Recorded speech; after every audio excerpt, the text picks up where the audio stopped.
나가도록 그렇게 하겠습니다. 출애굽기 25장 23절부터 우리 30절까지 같이 보겠습니다. 출애굽기 25장 23절부터 같이 읽어요. 너는 조각목으로 상을 만들되 길이는 2규빗, 너비는 1규빗, 높이는 1규빗 반이 되게 하고 순금으로 싸고 주위에 금테를 두르고 그 주위에 손바닥 넓이만한 턱을 만들고 그 턱 주위에 금으로 테를 만들고 그것을 위하여 금고리 넷을 만들어 그 네 발 위 네 고퉁이에 달되 턱 곁에 붙이라. 이는 상을 맬 채를 꿰 곳이며 또 조각목으로 그 채를 만들고 금으로 싸라. 상을 이것으로 맬 것이니라. 너는 대적과 숟가락과 병과 붓과 잔을 만들어되 순금으로 만들며 상 위에 진설병을 두어 항상 내 앞에 있게 하라 할지니라. 아멘. 자, 오늘은 우리 이제 지난주까지 그 증거교회 법궤에 대해서 말씀을 배웠고, 오늘은 진설병에 대해서 말씀을 나누겠습니다. 진설병, 떡상이에요. 떡상, 진설병을 두는 상. 자, 우리 간단하게 어떻게 생겼는지 될까요? 네. 자, 이게 이제 떡상입니다. 떡상. 이렇게 생겼어요. 이제 뭐 시청각으로 보니까 이렇게 생겼구나 이렇게 글로다가 쭉 얘기를 했는데, 자, 우선 어떻게 생겼고 어디다 놓는 것부터 한번 볼게요. 떡상의 위치입니다. 떡상의 위치는 바로 어디에 있었어요? 자, 여기가 어디예요? 성소예요. 성소. 네 넘어가 지성소. 이 지성소와 성소를 나누는 이 휘장이 예수님 시대에 딱 찢어졌잖아요. 자, 그 다음에 여기가 촛대에 대해서 배우게 될 겁니다. 촛대 맞은편에 뭐가 있어요? 성소가 있어. 성소. 그러니까 이 떡상이 있습니다. 자, 이건 분향단, 향을 피우는 향단이고, 이건 촛대고, 이건 떡상입니다. 성소 안에 들어있는 거예요. 자, 여기 있어요. 떡상의 구조입니다. 떡상의 구조는 이게 이제 턱이에요. 턱이니까 떡이 이렇게 넘어가지 않도록 턱이라는 거예요. 그 다음에 여기는 이제 떡이고요. 요 위에 뭐가 있어요? 유향, 그 다음에 요거는 이제 채죠. 채, 어깨 메고 가는 채. 우리 이거 배웠죠, 저기에서. 자, 그리고 요거는 고리. 이렇게 생겼습니다. 조각목으로 만들고 금으로 쌌으며 주위에 금틀을 둘렀다. 조각목으로 이것도 만들었네요. 우리 조각목에 대해서는 우리 지난주 다 배웠었습니다. 자, 길이가 2규빗, 1m, 그리고 50cm, 그리고 요게 75cm 기구들, 대접, 숟가락, 병, 붓는 잔, 이런 것들이 이렇게 있습니다. 이게 떡상입니다. 떡상. 모두 정금으로 만들었다. 네. 자, 이렇게 오늘은 떡상에 대한 이야기를 말씀을 같이 나눠보려고 합니다. 자, 왜 하나님께서 지성소 전에 성소에 떡상을 만들어 넣으라고 했을까? 떡상의 의미. 자, 우선은 뭐 우리가 살펴본 것처럼 뭘로 만들었다고요? 조각목으로 만들었습니다. 조각목의 의미, 우리 다시 한번 간단하게 복습을 해볼까요? 조각목은 쉽게 말해서 무슨 나무다? 아카시아 나무. 이거는 사막에서 나는 유일한 나무예요. 그러니까 우리 영화 같은 데 보면 사막에 이렇게 물 없이도 나는 나무. 자, 이거는 이름이 조각목이에요. 왜 조각목이라고요? 요거는 가구나 어떤 기구로 쓸 수 있는 나무가 아니에요. 지 마음대로 울퉁불퉁하고 났기 때문에. 그래서 잘라서 조각을 내야 되고, 이 조각을 붙여서 이렇게 쓸 수밖에 없는 나무다. 그러니까 아무 쓸데가 없는 나무인데, 우리 영적으로 해석하면 하나님께서 정말 세상에 볼품없는 우리들을 선택하셨지만 우리를 전부 쓸 수는 없죠. 하나님 앞에 쓰임 받는 사람이 되도록 잘려져야 돼. 우리의 못난 성격, 우리의 잘못된 습관, 이런 삶, 모든 것을 다 잘려서 조각이 됐는데 이 조각을 하나로 쓸 수가 없어요. 우리 예수님이 모퉁이 돌이 되셔서 버린 자의 모퉁이 돌이 돼서 예수님이 그 나무에 그 돌들을 붙여서 성전을 만들듯이 하나하나가 성도 하나하나가 붙어서 하나의 널판을 만드는데 자 이렇게 쓸 수가 없죠. 그 다음에 뭘로 쌓아야 돼? 전부를 금으로 정금 같은 믿음으로 금을 쌓아서 하나로 만들어지면 비로소 이 조각목 판이 되는 거야. 이걸로 뭘 만들었어요? 지난번에 법궤를 만들었죠. 증거궤를 만들었습니다. 그러니까 오늘 저기 나오는 저 나무로 만든 떡상도 역시 뭘로 만들어라? 조각목으로 그렇게 만들어졌습니다. 그러니까 우리 하나하나가 하나님 앞에 쓰임 받는 사람이에요. 크기는 1m 50에 75cm. 자, 이 정도 될까요? 자, 이게 75는 1m? 한 75 이 정도 되겠습니다. 이 정도. 그 다음에 이제 이 옆으로가 몇 m였어요? 150, 75니까 75, 높이가 75, 이렇게 높이가 한 75 좀 더 크겠네. 75 높이에 그 다음에 이 넓이가 50cm. 그 다음에 이렇게가 1m. 자, 이렇게 요 정도로 크기가 이 정도 컸어요. 정확한 크기가 제가 그린 정도 되겠습니다. 이게 1m. 그리고 이게 높이는 이거보다 좀 더 길겠죠? 75cm. 여기서부터 땅에서부터 그 다음에 이렇게 이렇게 생겼습니다. 자, 그 다음에 이제 그 위에다가 떡을 저렇게 진설했고 그 옆에는 숟가락이나 이런 것들로 금으로 만들었습니다. 자, 떡은 히브리어로다가 레헴파님이라고 했는데 그것은 이제 떡, 하나님께 바치는 거룩한 떡이라는 뜻을 가지고 있습니다. 자, 떡상의 재료, 조각목으로 만들었다는 걸 말씀드렸고요. 자, 그러면 이제 대충 우리가 봤어요. 지성소에 떡상을 거룩해 놓았겠구나. 자, 그러면 이제 우리가 중요한 건 이제부터죠. 왜 하나님은 떡상을 만들으라고 하셨을까? 자, 이건 상징이에요. 상징. 자, 다시 한번 우리가 한번 의미를 새겨볼게요. 자, 보십시다. 우리가 그림을 보면서. 자, 우리 전체적으로 그림이 있는가 한번 볼게요. 자, 이렇게 떡상 있고, 없는가? 전체 그림 있는 걸 한번 띄워줘 보세요. 전체 성소, 지성소 나와 있는. 네. 그 전까지 한번 보자고.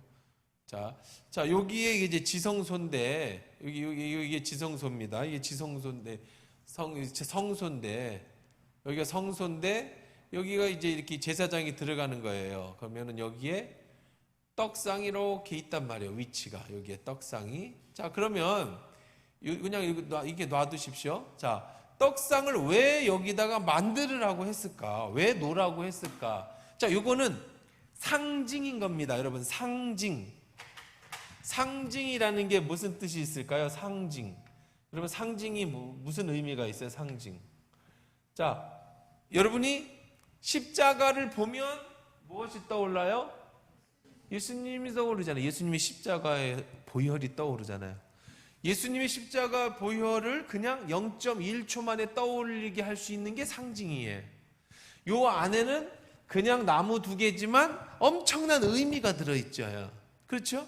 자, 이스라엘 백성이 성소 안에 저 떡상이 있다라는 것은 이 떡상 안에 엄청난 의미가 들어있다는 거예요. 그냥 이유 없이 하나님이 그냥 비주얼로 보기 좋게 만드신 것은 아니라는 겁니다. 가장 중요한 거는 지난주까지 배웠던 지성소고, 지성소가 가장 중요해요. 왜요? 하나님이 그 의자에 앉으셔서 사람들하고 만나주시는 장소였기 때문에. 자, 그러면 부차적으로 들어가는 성소에 있는 성물이 이거는 무슨 의미를 가지느냐? 성물이 가지는 의미. 자, 여러분 그냥 여러분이 한번 맞춰보세요. 떡은 가장 중요한 의미를 갖는데 뭘 의미할까요? 떡은 그냥 한마디로 여러분 제일 중요한 한 가지를 딱 잡으면 그게 제일 중요해요. 무슨 상징이? 더 떡을 보면 사람들이 전부 십자가 하면 예수, 떡 하면 딱 느끼는 게 뭐예요? 말씀이죠. 말씀. 그렇죠? 예수님이 내가 생명의 뭐라고 말씀하셨어요? 떡이다라고 말씀하셨습니다. 저기에는요, 떡이 어떻게 진열이 되어 있느냐면 무슨 제사 지낼 때 여러분들이 우리나라 유교식 제사처럼 이렇게 늘어놓는 게 아니고 또 그 떡상을 차리는데 이거는 매일 바꿔야 돼. 상번제, 하번제. 오전 오후에 2번씩 떡을 바꿉니다. 상번 제사를 드리고 하번 제사를 지내. 나중에 제사 지내는 것에 대해서 이게 나올 겁니다. 자, 그런데 여기 보면 떡은 6개 그리고 이쪽에 6개 올려놔요. 총 몇 개? 12개. 자, 12개는 여러분 뭘 상징할 것 같아요? 12지파. 나중에 12지파가 예수님 시대에는 뭘로 왔어요? 12제자로 나온 거잖아요. 12지파. 그러니까 12지파는 이스라엘 전부를 가르치는 겁니다. 그러니까 예수를 믿는 우리 모두 지금 시대에게 여러분 우리 모두에게 다 필요한 말씀이다. 12개를 올려놓습니다. 자, 예수님 12제자, 12지파 이런 뜻이죠. 요한복음 6장 51절에 예수님은 이 부분에 대해서 정확하게 말씀해 주고 계세요. 한번 읽어봅시다. 요한복음 6장 51절.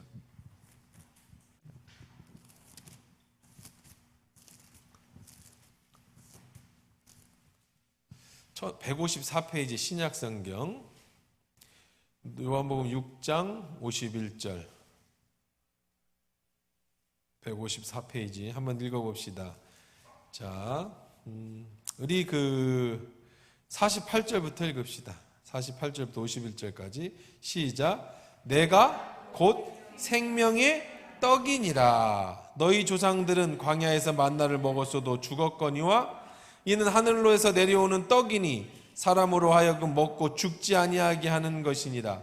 나는 하늘에서 내려온 살아있는 떡이니 사람이 이 떡을 먹으면 영생하리라. 내가 줄 떡은 곧 세상의 생명을 위한 내 살이니라. 이 성물 전부는요 이제 앞으로 계속 등장하게 될 테지만 그냥 여러분이 물어보면 그냥 뭘 상징할까요? 그러면 한마디만 말하면 다 맞아.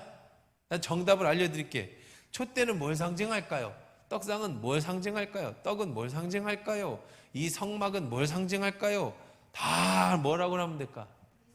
그렇지. 예수님이라고 말하면 다 맞아. 왜? 구약은 뭘 예언해 놓은 책이에요? 예수님에 대해서 예언해 놓은 책이야. 그러니까 이 떡상이든 촛대든 분향단이든지 향을 피는 향을단이든지 그냥 여러분들 너무나도 이 귀에 익숙해. 향하면은 기도, 성령님, 그렇죠? 떠오르는 익숙한 이미지. 떡하면 예수 그리스도. 그냥 뭐든지 다 물어보면 예수 그리스도를 상징한다고 그러면 답이 맞아. 근데 이제 구체적으로도 들어가 봐야겠죠.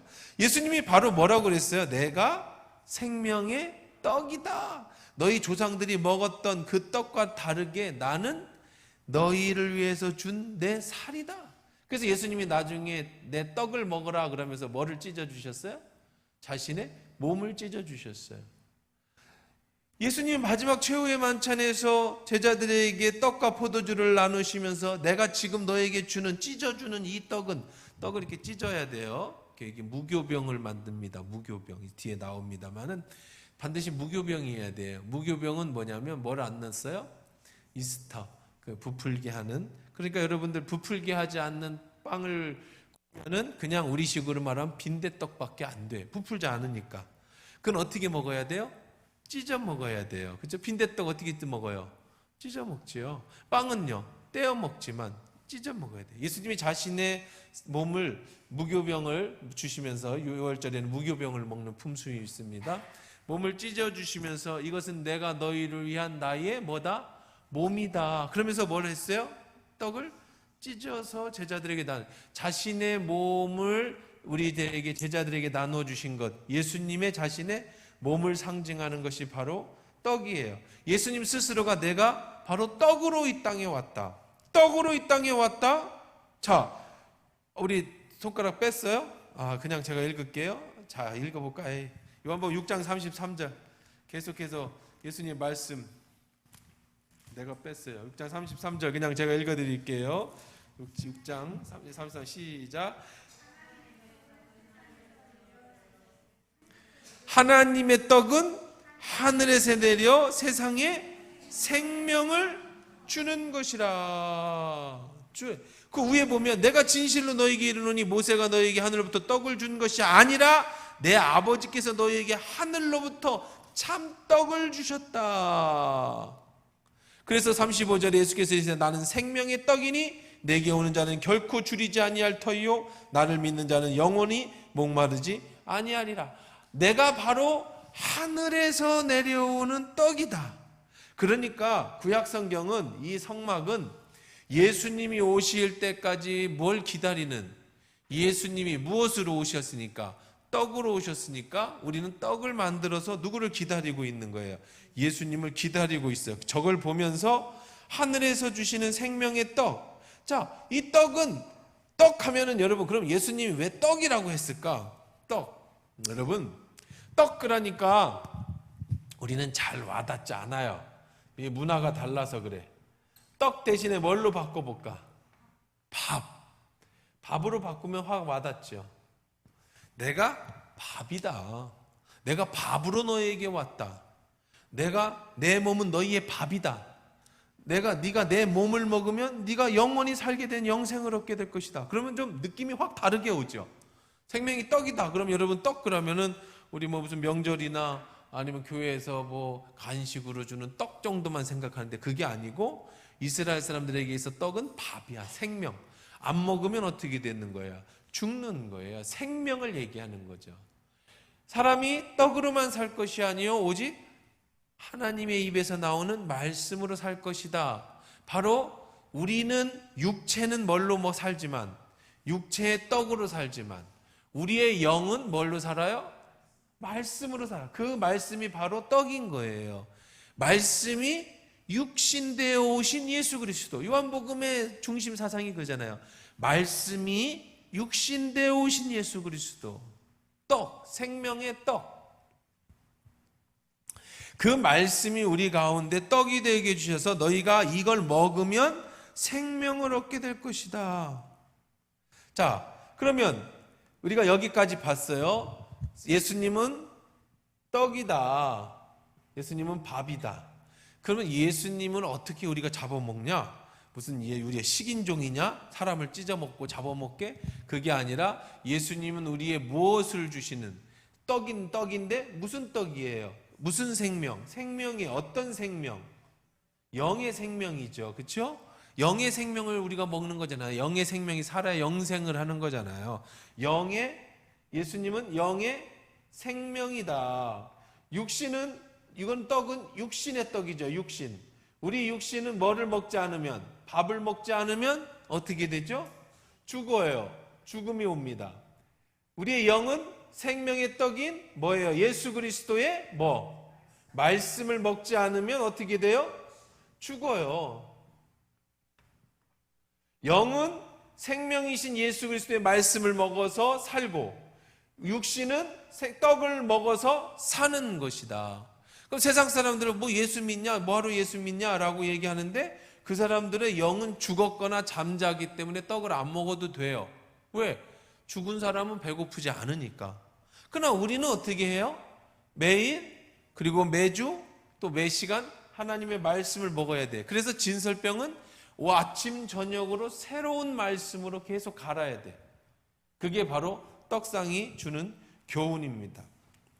말씀이 육신되어 우리 가운데 거하심에 우리가 영광을 보니 아버지 독생자 영광의 은혜와 진리가 충만하다 그랬어요. 요한이 예수님에 대해서 뭐라고 말씀하셨냐면 이 말씀이 우리의 영을, 참 여러분들 이해하기가 쉽죠? 우리의 영을 살리는 생명의 예수 그리스도의 말씀이 눈에 보여지는 뭘로 오신 거예요? 육신으로 오신 분이 바로 누구다? 예수 그리스도. 그러니까 내 살을 너에게 줄 수 있는 거예요. 이해되시죠? 우리가 생각해 보세요. 이 비밀을 모르면 예수님의 살을 먹는 게 무슨 말이지?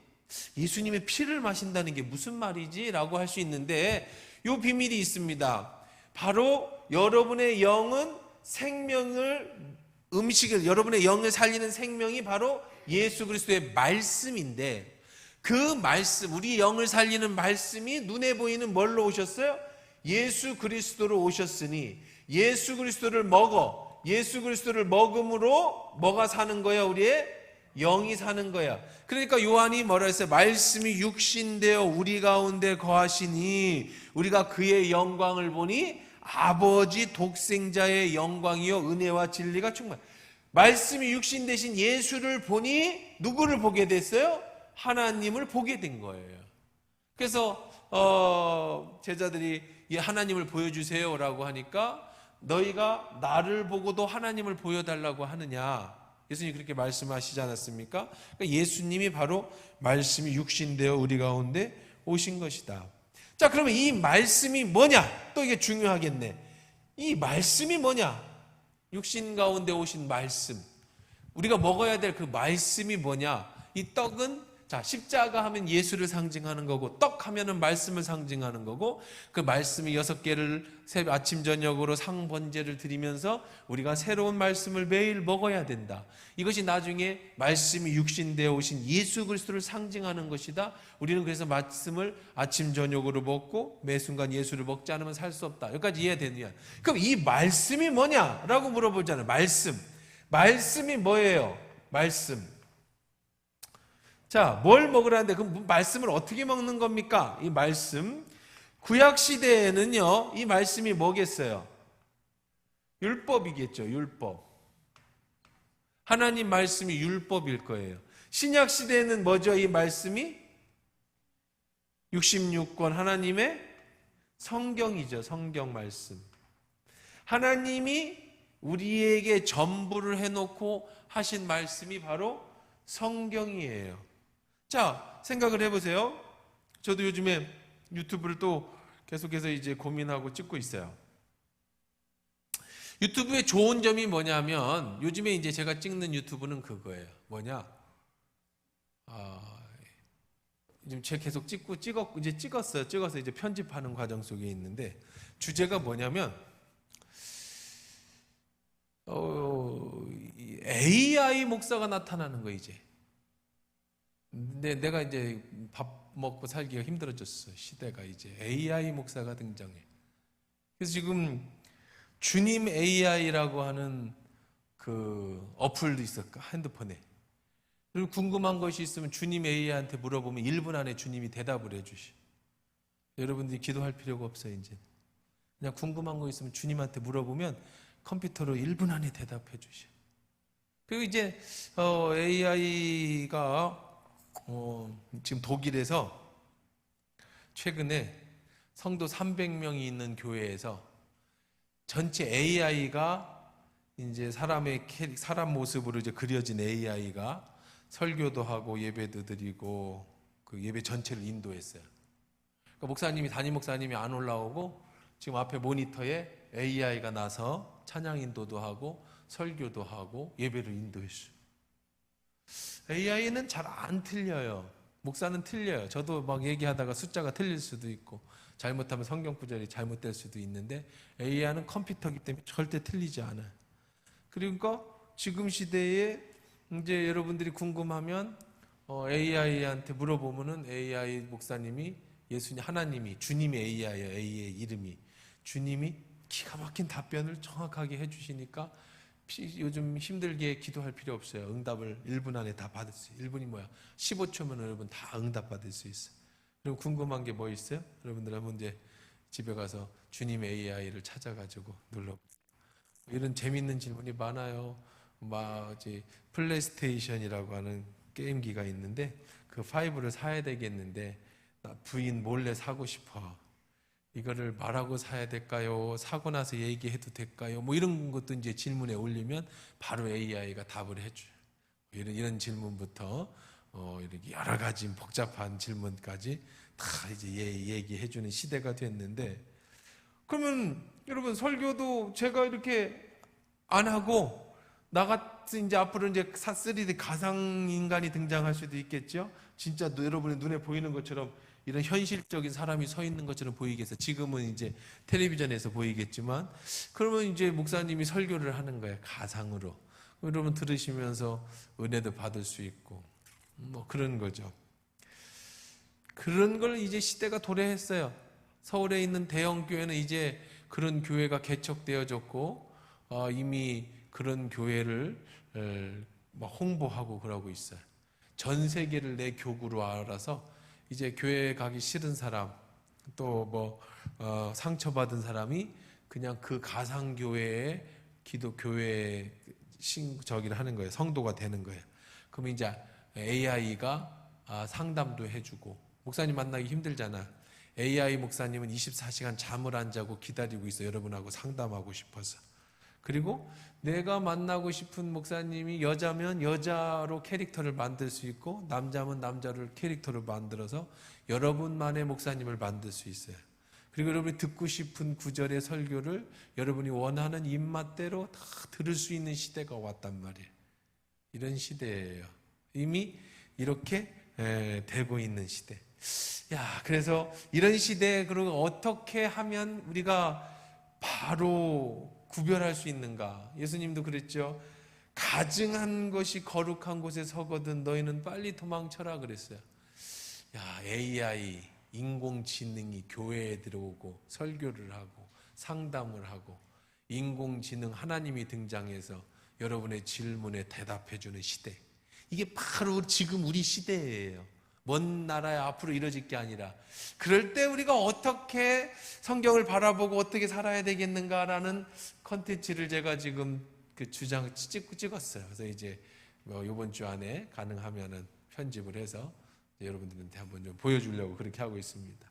자, 그 말씀, 하나님의 말씀이 이제는 오늘 여러분들에게 매일매일 주시는 하나님의 말씀으로 떡으로서 예수 그리스도의 모습으로, 그래서 지금 시대에는 뭘로? 성경으로. 그래서 유튜브 얘기하다 그랬죠.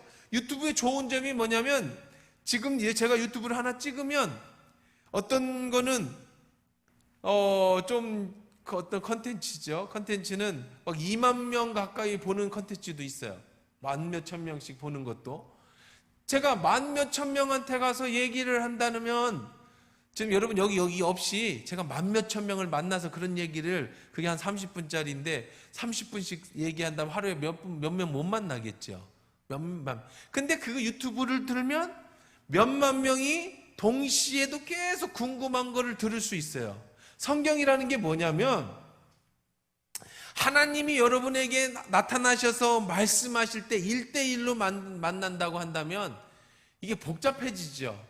여러분이 하나님의 음성을 듣기도 힘들 뿐 아니라 지금 내가 하나님의 말씀 들은 게 옳은지 안 옳은지도 분간이 못하고, 그래서 모든 인류에게 수천억 그 많은 인구에게 하나님 말씀을, 그 말씀을 전해준 게 바로 성경이라는 거예요. 성경. 이게 뭐예요? 성경? 말씀이에요. 말씀.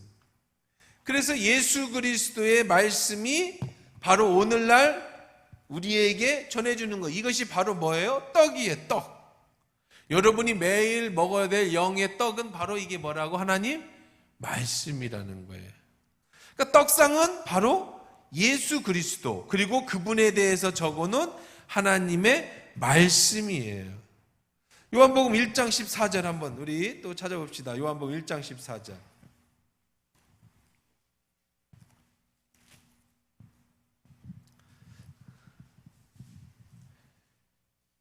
같이 읽어볼게요.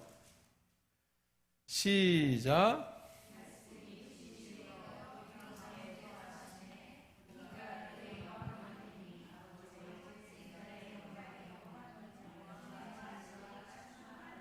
네, 말씀이 육신이 되셔 오신 그래서 그 예수를 보니 그 안에 뭐가 있어요? 그 안에 뭐가 있어요? 하나님의 영광이요, 독생자의 영광이요. 이 말씀 속에는 뭐가 있다? 은혜가 있고 또 뭐가 있어요? 진리가 있다. 은혜와 진리의 말씀, 떡이신 생명이신 예수 그리스도, 그 예수가 오늘 성경 말씀으로 우리에게 보여주고 계셔. 그래서 마태복음 4장 4절 우리가 잘 아는 것처럼 사람이 떡으로만 살 것이 아니요 하나님 입에서 나오는 모든 뭘로 살아야 된다? 말씀으로 살 것이다. 예수님이 그렇게 말씀하고 계시는 겁니다. 자, 그렇다면 이제 그 다음 단계 알았어요. 그 말씀이라고 하는 것이 성경을 얘기하는 거구나. 예수 그리스도의 말씀을 얘기하는 거구나. 자, 여기까지 알았으면 그 다음에 이 말씀을 어떻게 해야 되는가? 이 생명의 말씀이 예수 그리스도의 말씀이라는 것도 알았어요. 자, 이 진설병이 6개를 차려놓은 것은 매일 너희들이 먹어야 될 것도 알았어요. 자, 그러면 이걸 어떻게 해야 되는가? 자, 디모데후서 3장 16절 17절 우리 또 찾아봅시다. 디모데후서 3장 16절 17절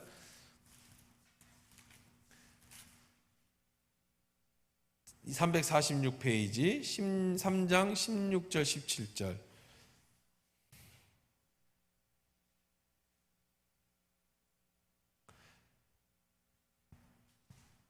자, 읽읍시다. 시작. 하나님의 감동으로 된 것으로 교훈과 책망과 바르게 함과 의로 교육하기에 유익하다. 자, 모든 성경, 그러니까 66경 성경은 하나님의 말씀이다. 이 말씀이 속에는 뭐가 들어있어요? 뭐가 들어있다? 이 말씀 속에는요 16절에 보면은 교훈이 들어있고 뭐가 들어있고 또 책망도 들어있고 또 뭐도 들어있어요? 책망도 들어있고 뭐라 했어요 여기? 바르게 함과 의로 교육. 바르게 하는 것도 들어있고 의로 교육하는 것도 들어있어. 자, 요것이 들어있는 하나님의 말씀 생명을 어떻게 해야 되는가? 자, 데살로니가전서 2장 13절. 데살로니가전서 2장 13절. 이 말씀을 어떻게 해야 되는가? 예수 그리스도의 생명이 들어있는 이 말씀, 그리고 이 말씀 속에 교훈과 책망과 바르게 함과 의로 교육하기에 충분한 이 말씀을 어떻게 해야 되는가? 2장 13절 한번 또 읽어볼게요. 같이 330페이지입니다. 시작. 이러므로 우리가 하나님께 끊임없이 감사함은 너희가 우리에게 들은 바 하나님의 말씀을 받을 때에 사람의 말로 받지 아니하 하나님 말씀을 받음이니 진실로 그러하도다. 이 말씀이 또한 너희 가운데 역사하느니라. 이 말씀이 교훈하고 책망하고 바르게 하고 의로 교육하는 은혜의 진리이신 예수 그리스도, 우리의 생명을 주는 이 말씀이, 자 보세요. 이 말씀이 뭐라고 지금 데살로니가전서 2장 13절에 뭐라고 얘기를 하고 있느냐면, 너희들이 역사, 하나님의 말 가운데, 너희 가운데서 이 말씀이 너희 가운데서 어떻게 한다? 역사하게 하는 거예요. 역사. 근데 제일 중요한 건 어떻게 역사하느냐? 바로 위에 보세요. 우리가 하나님께 감사함은, 끊임없이 감사하는 것은 너희가 우리에게 뭐를 들었어? 하나님의 말씀을 뭐 했어요? 들었어요. 떡을 먹는다라는 게 무슨 말이냐면, 여러분이 떡을 매일 먹는, 아침 저녁으로 떡을 먹는다라는 게 무슨 뜻이냐면, 하나님의 말씀을 들어. 어떤 말씀을 듣죠? 은혜와 진리와 교훈과 책망과 바르게 함과 의로 교육하기에 필요한 예수 그리스도가 육신되어 오신 그 말씀을 들으면, 그 말씀이 여러분 속에서 뭘 일으켜? 역사를 일으킨다는 거예요. 할렐루야. 그래서 이것이 우리의 영을 살게 하는 거예요. 자, 밥은 먹어요. 밥은 먹어. 밥을 먹으면, 여러분 밥, 좋은 밥을 먹어야 돼요. 그래도 저는 좀 좋은 밥을 아내가 잘 해줘요. 그래서 현미밥을 먹죠. 그리고 야채를 잘 먹습니다. 좋은 걸 먹어야 돼. 물도 좋은 걸 마셔야 돼. 그러면 그 밥이 우리는 잘 몰라. 어떻게 역사하는지 안에서. 하나님이 알아서 역사해줘. 그렇죠? 여러분 소화에 어떻게 소화가 되고 이것이 이자로 내려가서 소장을 거쳐서 거기서 간에서 쓸개해서 쓸개즙을 내넣어서 그것이 다시 대장으로 내려가서 거기에서 다시 이런 거 잘 모르잖아. 그렇지? 그냥 우리는 어떻게 해? 그냥 먹고 그냥 건강하면 나오고 참 다 먹은 게 다 나온 것 같은데 안 나오고 그게 뭐가 돼서 여러분의 에너지가 돼서 이렇게 안 힘들게 이렇게 걸어다니고 움직이고 그게 작용하는 거야. 성경은요 어떻게 먹는 거냐? 성경을 찢어 먹는 거냐? 아니고 하나님 우리의 영은 어떻게 하나님의 말씀을 들어. 꼭 뭐 읽어도 됩니다만은 듣는데 들으면 그게 어떻게 작용하느냐? 이 밥에는 단백질도 있고 탄수화물도 있고 여기에는 뭐 별별 다 있잖아요. 근데 여기에는 역사 뭐가 있어요? 교훈도 책망 바르게 한 게 탄수화물, 지방 이런 것들이야. 이것을 먹는 거, 밥은 먹고 말씀은 들으면 그것이 여러분 안에서 어떻게 한다? 역사한다. 할렐루야. 그렇게 우리는 살아가는 거예요. 그러니까 하나님이 예수님의 말씀이 사람이 떡으로만 살 것이 아니요 오직 하나님의 입에서 나오는 말씀으로 살 것이라는 말씀이 이해가 되는 거죠. 육신이 그렇게 밥을 먹음으로 우리 육신이 살아가는 것처럼 우리는 하나님의 말씀을 들음으로 우리 삶 속에서 이런 역사가 일어나야 된다는 거죠. 그러니까 여러분들은 이 떡을 먹어야 돼. 이 말씀을 들어야 돼. 자, 그러면 얼만큼씩 들어야 되느냐? 이스라엘 백성은 아침 저녁으로 들어라. 떡상을 아침 저녁으로 바꾸는 것은 한 번 먹고 밥도 여러분 3끼 먹잖아요. 3끼. 저는 웬만하면 그냥 2끼 먹습니다. 3끼까지는 너무 부담스러워서 그냥 2끼만 먹어요. 근데 사실 뭐 거짓말이고요. 진짜로 한 5끼는 먹는 것 같아. 뭘 자꾸 주워 먹어. 정식적인 밥은 2끼고 식사는 2끼고 저녁에 또 뭐 없어. 그래가지고 뭐 누룽지도 뜯어 먹고 과일도 먹고 그게 영양이 더 많다고 혼나기도 하고. 어쨌든 뭐 어떻게 배고픈데 어떻게 희한해요. 저녁만 배고파. 나는 낮에는 한 번도 배고픈 게 없어. 나는 이렇게 살아도 되나 할 정도로 배고픈 걸 몰라. 근데 왜 저녁만 되면 그렇게 배고픈지 신기해 죽겠어요. 뭐 이상해요. 자, 그런데 우리의 육신이 그렇게 먹어야 살아요. 아이고 밥을 또 먹어. 지난주에 먹었잖아. 큰일 나. 이상한데 그죠? 한 달 전에 그 뷔페 갔다 왔는데 뭔 밥을 또 먹어. 이상하죠? 점심에 뷔페를 부지하게 비싼 거 먹어도 저녁에 간단하게 뭐라도 하나 안 먹으면 잠이 안 와. 배고파서. 그게 밥이에요. 육신이 그렇다면 영도 그래요. 영도 여러분이 좋은 영향 있는 말씀을 들어야지. 잘 먹어야 돼. 먹을 거라고 정크푸드라고 있죠. 정크푸드. 그냥 여러분 요즘은 1인 식사도 많잖아. 그러니까 혼자도 잘 살아. 슈퍼에 가면 한쪽 면 전부가 냉동식품 코스야. 뭐 외식 안 해도 돼. 뭐 닭다리도 닭발도 뭐 족발도 먹고 싶은 거 다 있어. 갔다가 렌즈에 데워 먹으면 뭐 똑같진 않지만 비슷한 맛이다. 근데 문제는 뭐예요? 거기에는 데우면서 비닐, 화학물질 또 인스턴트에 들어가는 여러 가지 착생, 그런 맛을 내는 향.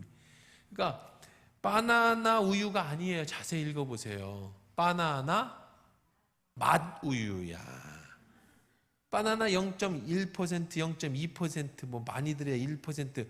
바나나 이만큼에 요만큼 들었어. 바나나 하나만 해도 하나를 만들 텐데 그거에 0.1%, 1, 2%도 안 들었어. 그러니까 그렇게 적으면 안 되니까 사기니까 바나나 우유인데 이렇게 적지. 바나나 우유 하고 요 옆에다가 맛 이렇게 요거 안 적으면 혼나니까. 그러니까 이게 사실 이 바나나 맛을 내면 뭐가 들어가야 돼 여기에? 향신료 별의별. 여러분 아세요? 우리들이 생각할 때 여러분이 생각할 때 향신료라는 게 무슨 자연에서 나오는 거라고 생각하죠? 석유에서 나와요. 여러분 비타민 C 있죠? 비타민 C 영국 제품 비타민 C 3000 이런 게 선전하는 거 있잖아요. 비싼 거. 그리고 뭐지 무슨 비타민이잖아요. 걔들. 그 전부 석유에서 나와요. 석유에서. 그럼 비타민 석유에서 나오는 거 아세요? 자연에서 나오는 비타민은 자연 비타민이라고 써 있어요. 가격은 2~3배 비싸요. 근데 자연에서 비타민을 뽑아내기가 굉장히 어렵대. 화학물질. 그러니까 우리 몸에 필요한, 쉽게 얘기하면 그래요. 그 나무를 기를 때 유기농을 할 때는 퇴비, 닭똥, 소똥 이런 거 갖다 넣지만 유기농이 아닐 때는 전부 뭐 써요? 비료 쓰죠. 비료가 다 어디서 와요? 화학 비료. 비료 앞에 뭐라고 써 있어? 화학 비료라고 써 있어. 그 화학은 어디서 오는 거냐면 거의 대부분이 석유 추출물입니다. 근데 먹어도 우리 몸에, 그러니까 아니 나무가 왜 석유를 먹어? 나무에 필요한 질소, 인산, 칼륨을 석유 화학 물질에서 빼내서 쓰는 거예요. 대체로 자연에서 안 빼고. 그러니까 우리 몸에도 여러분이 약 있죠, 약. 여러분이 아프면 먹는 약도 대부분 천연 제품이 아니라 화학 제품이에요. 화학약이에요. 이런 건 다 화학품에서 뽑아내는 겁니다. 그러니까 몸에 좋을 리가 없어요. 빨리 먹을 수 있어요. 금방 먹을 수 있어요. 맛있어요. 그러나 그것은 건강에 좋지 않아요. 그럼 우리도 마찬가지예요. 여러분 유튜브 같은 것도 여러분이 듣고 싶은, 저도 유튜브를 찍지만 저는 그래도 하여간 좀 전통적인 말씀을 전하려고 합니다만은 유튜브 속에는 참 별의별, 아까 얘기했처럼 AI, 그냥 AI가 설교를 저보다 더 잘해요. 어떻게 더 잘하느냐? 이 AI는 처음에 이렇게 나는 AI이기 때문에 생각하지 않습니다 라고 시작을 해요.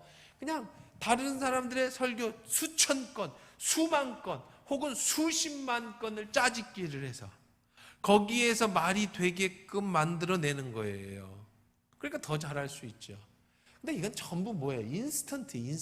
먹어서 우리한테 여러분의 삶의 형편을 알고 지금 내뱉 삶의 자리에서, 오늘 우리들의 삶의 자리에서 하나님이 오늘 말씀을 통해서 영과 영, 이 시간에 여러분이 말씀을 들을 때 AI가 설교를 하면 영이 통하지 않아. 왜 안 통하죠? AI는 영이 없잖아. 짜집기 한 것을 앵무새처럼 읊는 거잖아요. 이 시간에 제가 설교할 때는 하나님이 나의 속에 영을 부어주셔서 내 영이 하나님의 말씀을 듣고 그 말씀을 여러분에게 전하면 여러분 속에 계신 성령님이 그 말씀을 듣고 같이 이 안에서 교제가 일어나는 거예요. 변화가 일어나는 거예요. 영과 영이 만나는 거란 말이에요. 자, 이것처럼 하나님의 말씀을 들으면 그 들음 속에서 뭐가 일어나는 거예요? 역사가 일어나는 거예요. 할렐루야. 그래서 우리는 매일 아침 저녁으로 하나님의 말씀을 들어야 돼.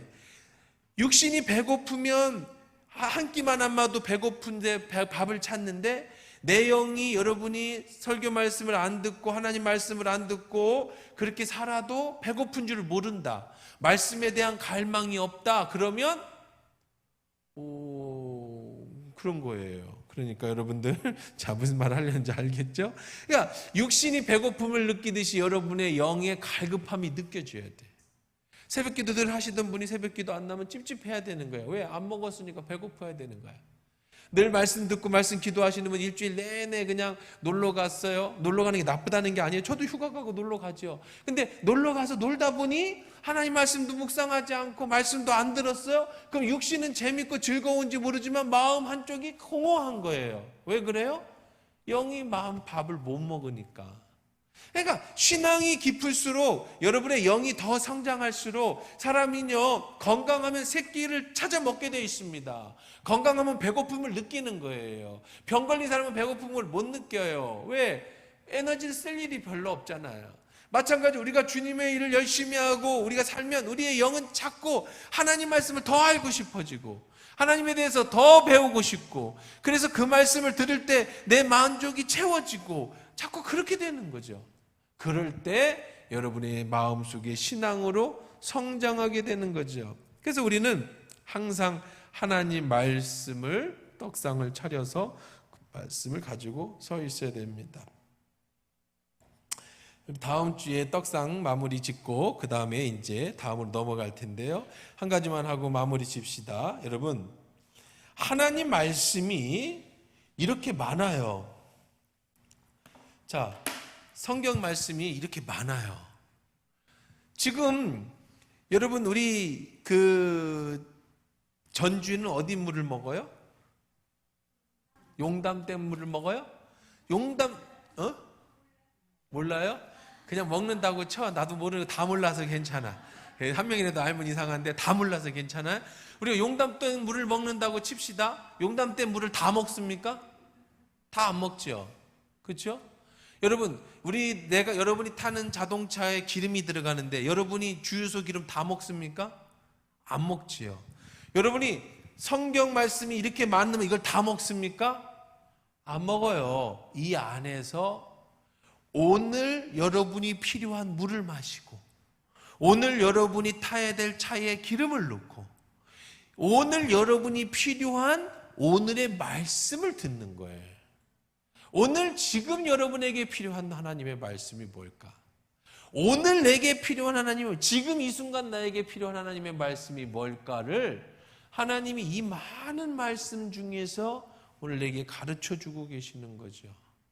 여러분, 좋은 말씀을, 양질의 말씀을 듣고 거짓이 너무 많고 가짜가 너무 많아서 구별하지 못하면 잘못 먹으면 탈나요. 육신도 잘못 먹으면, 이렇게 인스턴트 계속 먹으면 탈나잖아요. 왜 이게 더 맛있는 거 알면서 왜 안 먹어요? 뭐하러 이렇게 요리해 먹어요? 그냥 가서 데워 먹으면 다 그 맛 나는데, 그렇게 먹으면 탈이 나요. 오래 못 먹는 거예요. 이런 말씀도요, 양질의 좋은 말씀을 들어서 여러분이 성장하고 여러분의 영이 성장하고, 그래서 하나님 앞에 점점점 가까이 가는 것. 이 많은 말씀 중에 오늘 내게 필요한 말씀, 그 말씀을 먹어야 생명이 되고 여러분이 살아가는 줄 믿습니다. 용담 때문에 그렇게 물이 많아도 내가 안 먹으면 내가 죽는 거예요. 주유소에 기름이 그렇게 많아도 내 차에 기름 안 넣으면 내가 못 타는 거예요. 아무리 여러분이 쌀 농사가 풍년이 나도 내가 안 먹으면 죽듯이, 하나님 말씀이 이렇게 많아도 여러분이 그 말씀을 듣지 않으면 내가 죽는다. 매일매일 한 번에 다 못 먹죠. 매일매일 필요한 말씀. 어느 날 그냥 일주일 내내 잠 안 자고 성경 말씀만 듣고 읽다가 한 1년 동안 아무것도 안 하면 좋겠는데 그럴 수 없어요. 매일매일 아무리 배불러도 더 먹으면 안 들어가듯이 오늘 필요한 내 말씀을 채워지면 또 내일 또 먹어요. 상번제로 떡상을 버치고 저녁 되면 다시 갈아야 돼. 아니, 떡 아직 안 썩었는데요, 그냥 두면 안 됩니까? 안 되죠. 우리는 매일매일 하나님의 주시는 새로운 말씀을 먹어야 될 줄 믿습니다.